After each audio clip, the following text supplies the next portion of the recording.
Welcome back. Episode 106. We've got Keith. Yeah. We've got John. Back again. Mm-hmm. 2 weeks in a row. But we are missing. Oh, no. One of our stars. Yeah. Yep. Unfortunate. She's doing a little studying. She got a little CFA exam coming up. So good luck. Shout out to Lisa. She's not going to like that you said that. What do you mean? She'll be good. She'll be good. But yeah, we're missing her this week, which is unfortunate. It's been a long time since she hasn't been on an episode. She's certainly one of the OGs staples. And kind of the staples for sure. So you and I come and go, and she sits there, works away. There. Yeah. And now we got John. Mm-hmm. John, you got to step up your game. Big shoes to fill. All right. So this week, I want to focus on semiconductors. That's kind of the primary topic for me, specifically because we've had a big run up in semis the last week and a half, 2 weeks, but then also because we've got NVIDIA reporting today, actually, as of recording. So we'll see how that goes. And we'll do some predictions here at the end of that. But 2 truths and a lie. We're going to start with obviously going to be semiconductors. So I got Keith back on his ABC. No, thank you, Tyler. Away from the 1, 2, 3. I was missing the last couple of weeks. I think that was because those numbers. that was the issue. Semiconductors make up about 18% of the S&P 500 index today. B, global semiconductor revenue is projected to exceed 2.0 trillion in 2026. And DRAM prices for chips are expected to increase by 125% in 2026.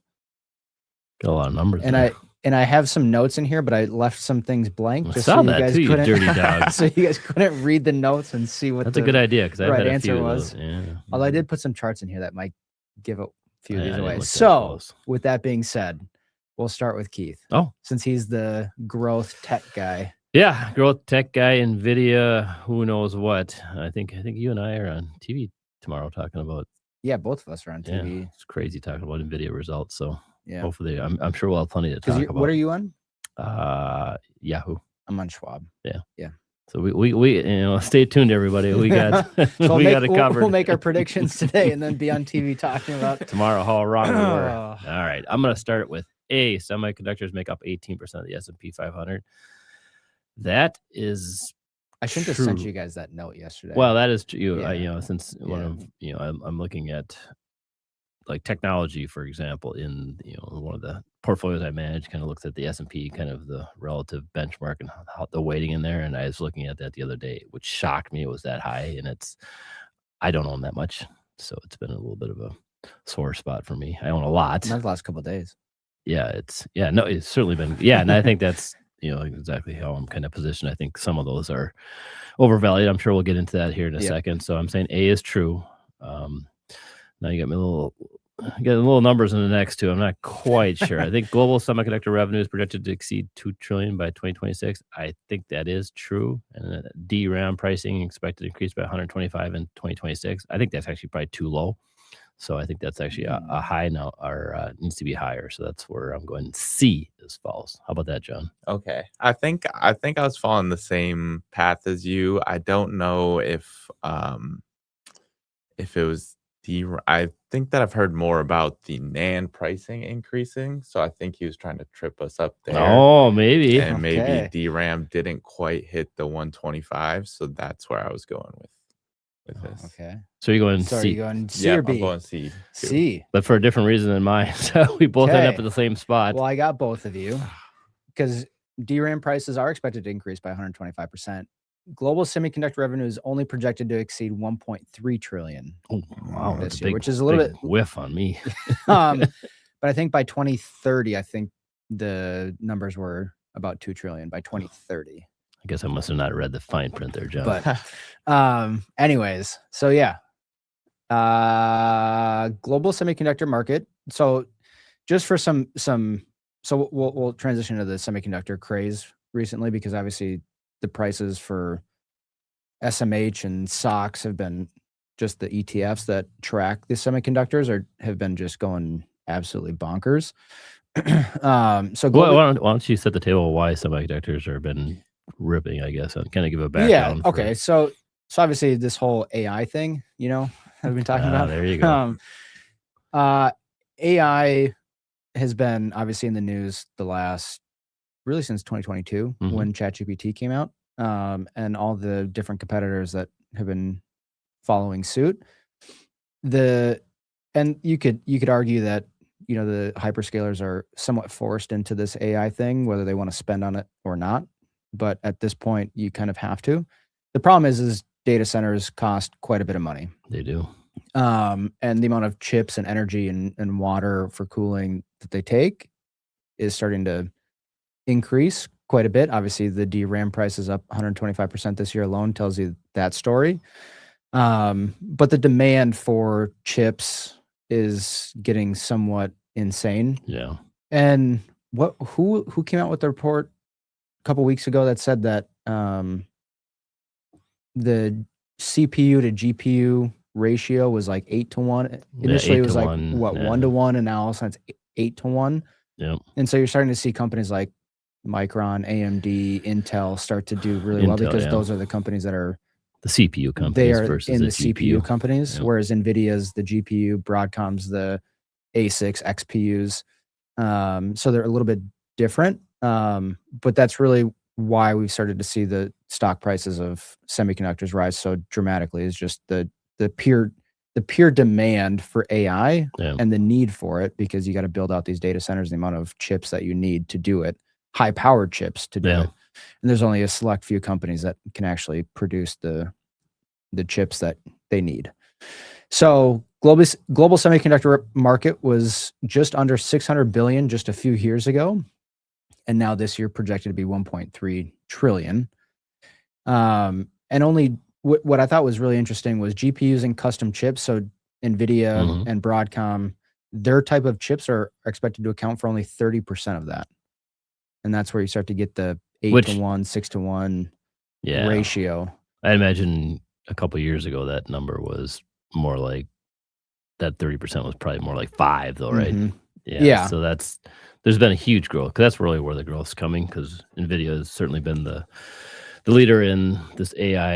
Anybody thinks of AI chipsets, NVIDIA's the top of the list. Broadcom kind of right behind Yeah. it, and AMD to some extent, but they have AMD and Intel, these CPUs, not GPUs, and that was kind of the high powered graphics Yeah, chips was your driving the traditional AI. CPUs are your traditional, like, computer chips, your smartphone Your chips, desktop like, stuff that's yeah, really finding them. it's not like the high powered type of stuff. Whereas the GPUs is where you really get it stands for graphic processing unit.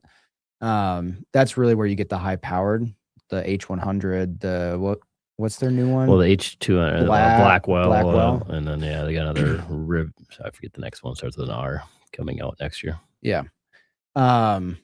So that's really where the demand is coming from, is the AI side and building out all of these data centers. And the interesting thing is you have, I think it was Eaton's CEO said they have 11.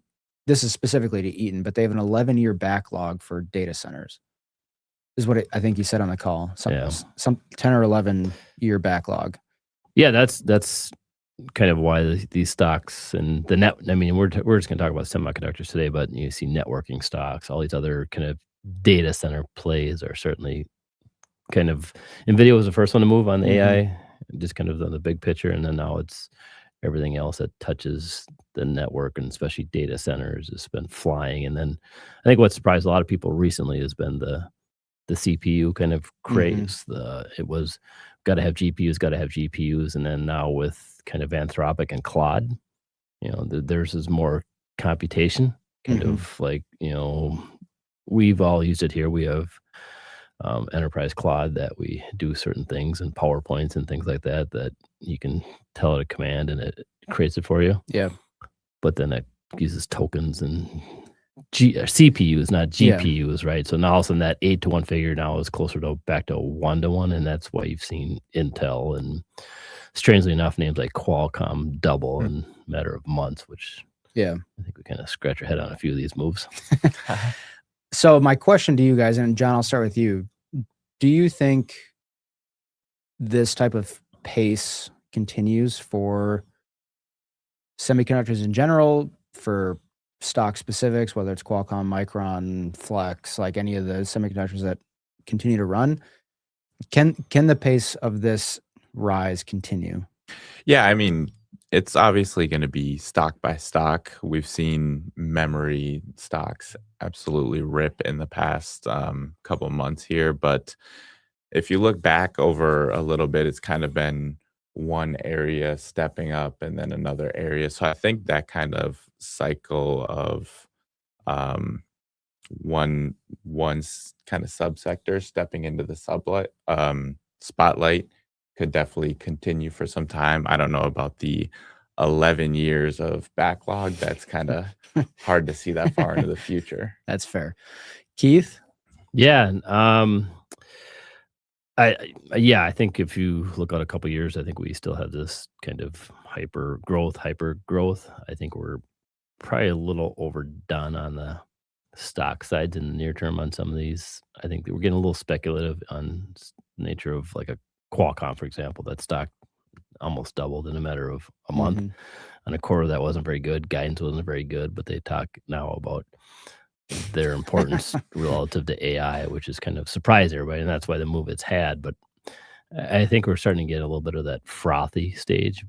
But I do think as a whole, semiconductors, you and I have had this argument before of software versus semi. Semis used to be cyclical. I still think they're somewhat cyclical, but less cyclical than they were in the past. But I do think this hyper growth slows, but I do think they're still going to be there. I do think they're ultimately, I guess think there's still going to be some kind of black swan event that, for whether it's power related to chipsets or something, there's going to be a breakthrough that kind of changes dynamic. It won't be probably this year, but maybe next I'm year. going to throw a curveball into this. So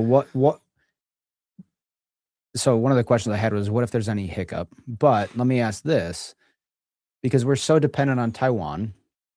So Taiwan Semi is what?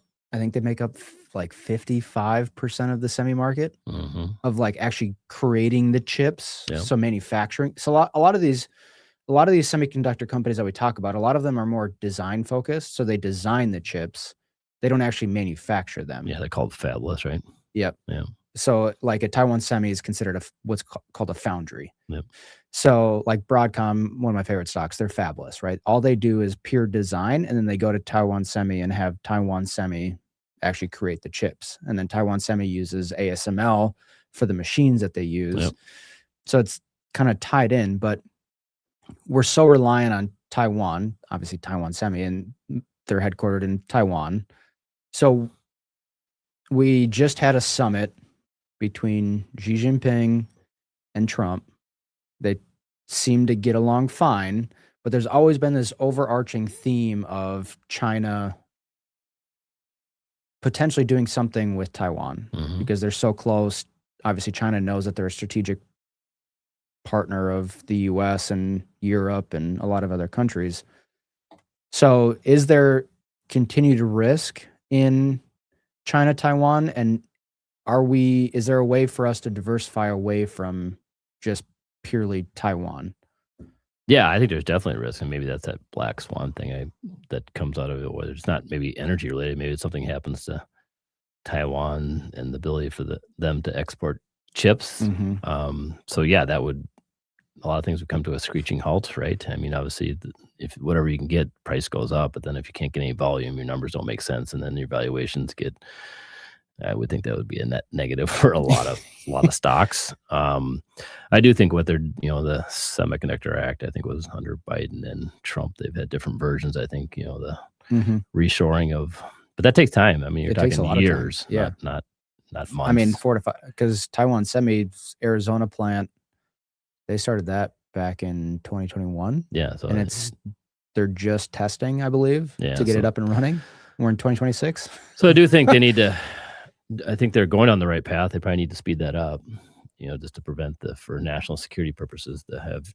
It's way better for ultimately longer term if you worried about outside of the U.S. security breaches and Taiwan and China relationship. On top of that, that certainly could be the thing that upsets the apple cart of kind of. So I we don't think about it every day, but I do think there's something that happens here in the next year or two. I don't know what it is. I wish I Yeah. could tell you Well, what that's it what a was. black swan Right. event is, right? Yeah, that's right. But that's something that usually when you make these projections that everything's going to grow at 50% for the next 11 years or these backlogs, there's something happens. Yeah. It's Well, that's what I want to get to. So, John, Mhm. so my question to you is, are we pricing these companies for perfection? And do you think we can continue at this 60%? How long do you think we can continue at this 60% growth rate that a lot of these semis are giving us right now?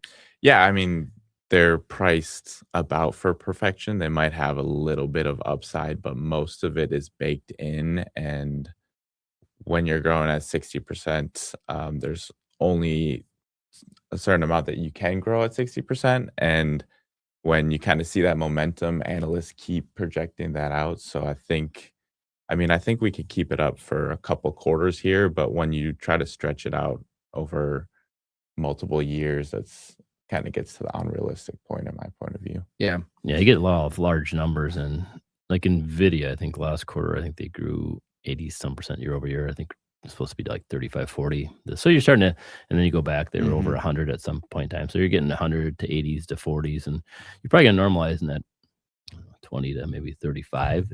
And then the valuation now, it used to be at 75 multiples. It was just on that hyper growth, and now it's at, I think, 18 times next year's PE. So I would argue that's relatively cheap, right? But then you have Intel trading at Intel 75. Yeah, I looked this morning. Intel's trading at 75 for similar growth, right? Everybody's hoping that that whole shift from GPU to CPU, and which again, I'm a little more suspect in that whole thing. I think if I had to pick one over the other, say, hey, give me the next, even though I'm a little bit more cautious on semis here in the short term, if you give me Intel, Qualcomm versus NVIDIA, I would take NVIDIA. Again, there you go. It's a statement before the quarter tonight. Love that. All right.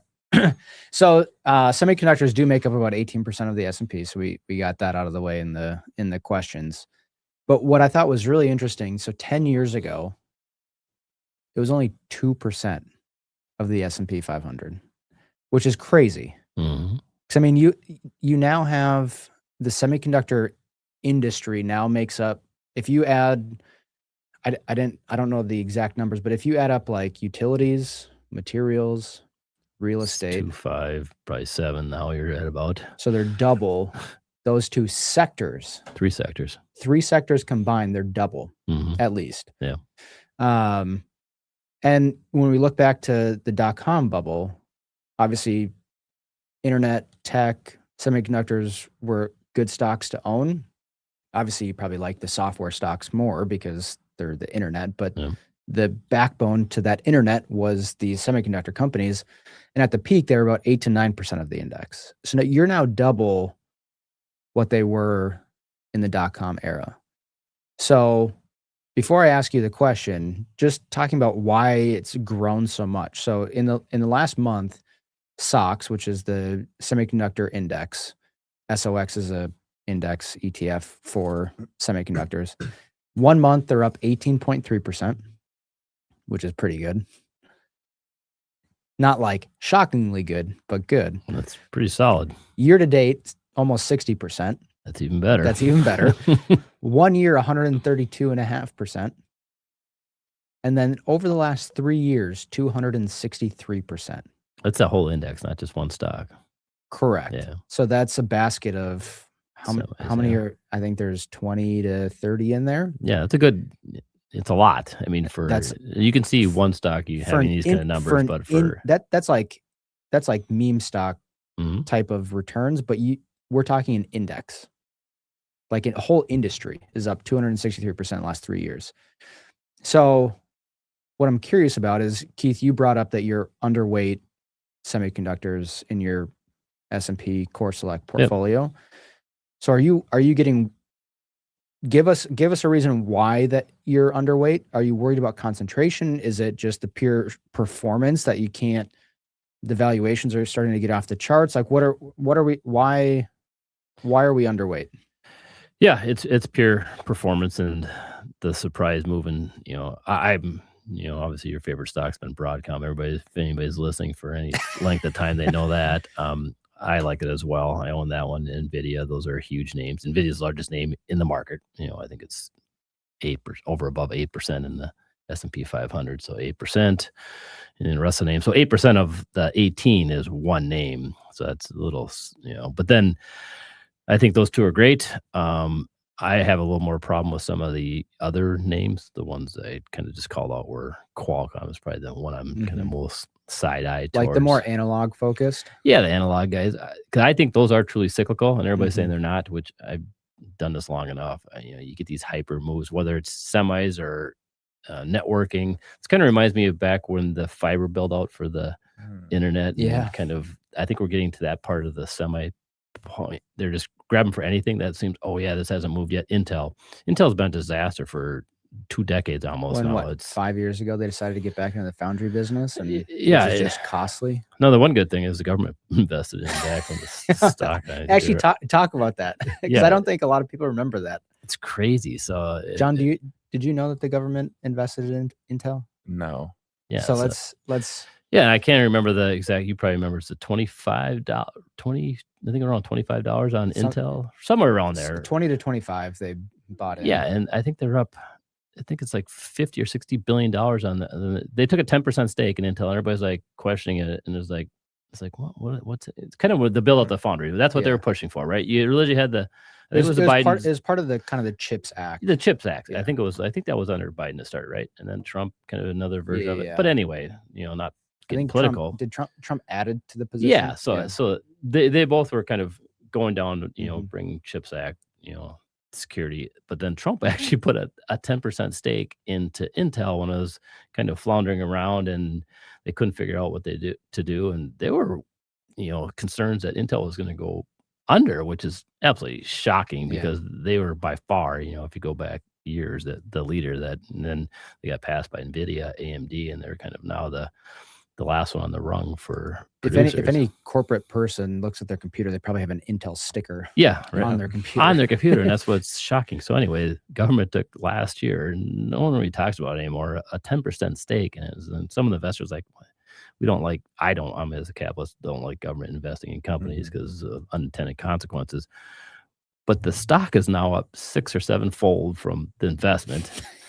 And no one's even talking about it. I think it literally, if they cashed out, it'd probably be like a $50 billion. Let's get our Intel dividends from the government.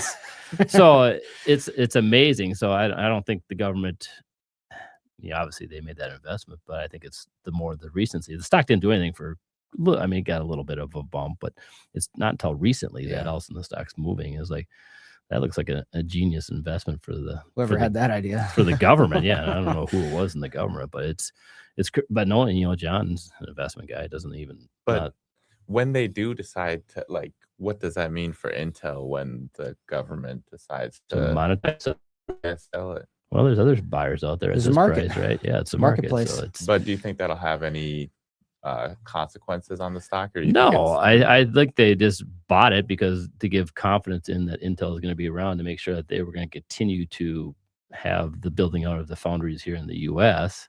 And so I'd kind of give management confidence that they'd be fine because in essence they had a government backstop. But now with where the stock value is, they can go out and raise capital and do a secondary and continue along their way. It's a great investment, and it's like no one talks about it. I was like, dang, that's good. So but my point is, why am I underweight? I think there's names like, I think Intel's overvalued. I think Qualcomm, the memory names, they're hyper of any names that outside of all the stocks in the S&P 500. I think those are the kind of the most whippy and kind of cyclical, just because leverage of price up and down, but the pricing is up huge, but the valuations are still trading at like 6-8 times, even though the stocks have been up 300%, just because their earnings have gone up that much. So they're not. So you can make the argument they're not expensive, but all of a sudden that game changes too when you don't get the pricing, and all of a sudden your pricing gets cut in half one quarter, and you're like, oh, whoops. Well, so let's switch to that. So because John had brought up NAND pricing, and one of the questions was about DRAM. So DRAM prices are expected to rise 125% this year. So to your point, if you don't get the 125% increase, all of a sudden your valuation looks it can get cut in ridiculous. half. Your 8 multiple goes to 16 just overnight. Right. And so to John's point, so DRAM is dynamic random access memory. And then you have to, on top of that, you have NAND flash, which is a combination of it's a not and, which is non-volatile flash memory. So you kind of combine the two. So NAND flash prices are actually expected to be up 234% this year. So if you don't get that pricing increase, the stock is toast, right? So John, what I want to ask you is, because you've obviously been watching it, seeing the memory and the DRAM and NAND prices. So do you think we get that price? Truly, do we get that 125 and 234? And what do you think the demand for the data centers continues to push those prices higher? I think for the memory stocks, it's going to be kind of more of a windfall than a change in trajectory of the demand. Okay. So I think you should kind of look at it as like a 1 to 2 year kind of boost in revenue rather than a permanent new level of revenue. Companies like, I think SanDisk was at like $30 at the beginning of the year, and now it's up in the 600s. So it's a crazy move. It's just ridiculous. Yeah, and if you've been around long enough, this is more than the normal, but you see these moves where stocks kind of double or triple in a short period of time, and then all of a sudden you look a year later and they're back to where they were or below. I do think you probably phrased it right. That's more of a windfall right now, not a permanent adjustment higher, but the windfall could last longer than I expected to. Well, and I don't think going back to the short-term memory of things, we had a semi down cycle in 2022, right? Like there was too much supply. We came out of COVID, there was not enough supply, so prices went crazy, stocks went crazy. And you and I go to Detroit quite a bit. There's freaking cars sitting on all over, yeah, just sitting on the side of the road because they can't finish the cars because they don't have the chips to do it. And then all of a sudden now we're in this like super cycle. So in like 2 years, what happens to these stocks when pricing actually could go down and you're sitting at 70 times multiples on some of these stocks? That's why I worry. I guess that's the point why that I'll own the ones I like, and then the ones that I think, in my mind, I think are a little more speculative that could have this reverse. That could be wrong, and these stay hot longer than expected. But you're starting to bake in a lot of the future growth when you're sitting at 70 times for Intel. Yeah, and it takes one hiccup somewhere in the supply chain. Just like 2022 is probably a good example of that. You just takes something that somebody can't get, whether it's actually some kind of special minerals or if it's whatever, and all of a sudden, oh, by the way, we missed our quarter because of supply constraints. You're like, investors don't care. And then all of a sudden, oh, by the way, that's maybe lost revenue. Sometimes you can miss a quarter and then it just push forward. Sometimes it's like, well, your competition's taking it, or maybe a new technology just came and it's like, oh, sorry. Okay. That's not a dynamic that I even bring up, was the just pure supply. Disappear. Yeah, right. There's right. I've been focusing on demand, but you have the potential supply constraints. Seagate just came out this week and said they're having supply issues. So I'm like, at some point in time, people will care. We'll see. At some point. Okay, last one, and then we'll get to the NVIDIA questions. So I thought this was interesting. So KPMG does a semiconductor industry conference. And so apparently at the conference, the overall confidence of what they called industry experts, I don't know if that's CEOs of companies, I don't know if it's the like who exactly attends these and answers the questions, but the outlook from industry leaders showed 93% of them expected semiconductor revenue to grow. I guess that's not crazy to think. No. Right? Just based on pure demand right now. But what I thought was interesting was they do a confidence index for the semiconductor industry. It was at 63, which is the third highest reading ever. Are we getting a bit over our skis on this, John? Yeah, I think when you are setting, I mean, it's not record highs, but the third highest, you're kind of setting yourself up for pricing in too much future earnings and kind of getting over your skis, as you said. So I definitely think that it's a good place to be wary rather than full blow ahead with semis. Keith, Yeah, no, similar. I think we're getting over our to keep it short and simple. We're getting over our skis.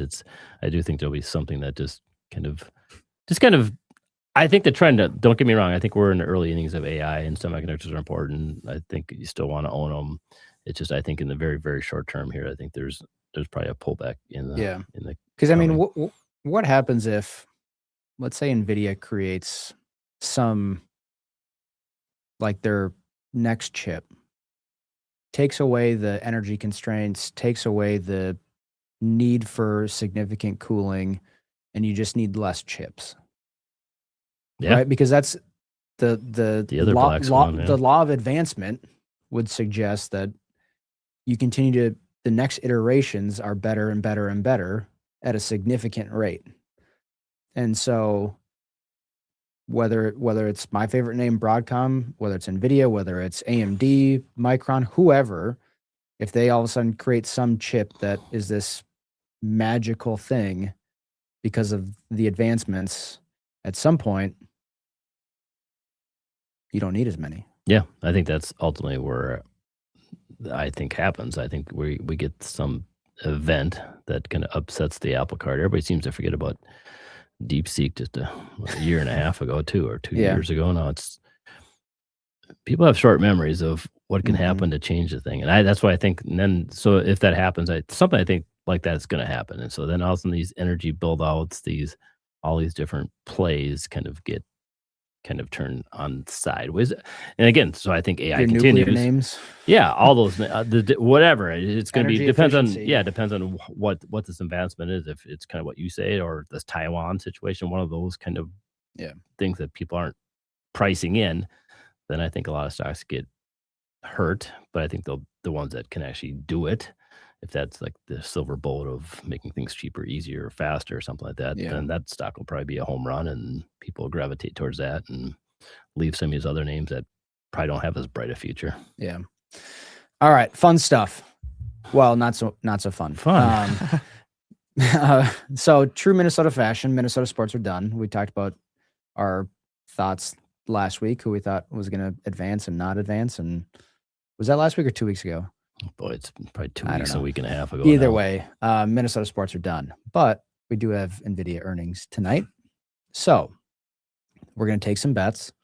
After the earnings report for NVIDIA tonight, in 1 month and in 1 year, will the stock be higher or lower?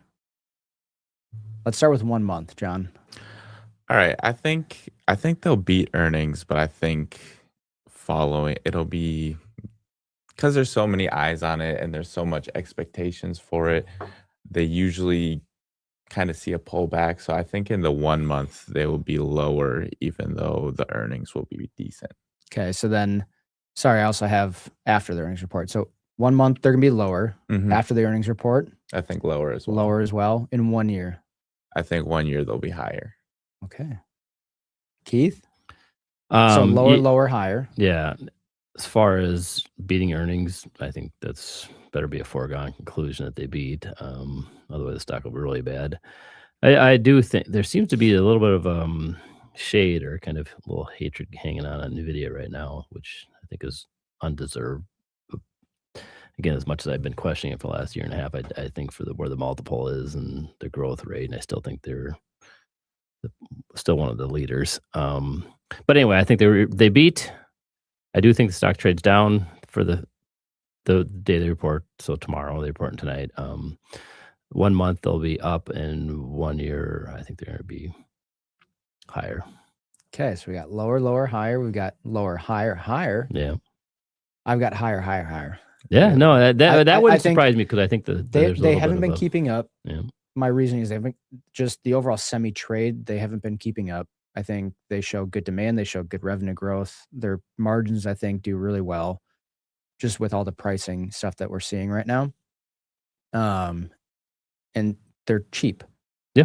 Or cheaper, right? Like 18, 19 times versus the market at 22. And you've got other CPU companies like your Microns, your AMDs, your Intels trading at 40 to 70 times, depending on the company. I think the stock goes up. Not a lot. I think you trade up like 2%. Yeah, I think the kind of the consensus is that they trade down from the way the stock's been acting. Yeah.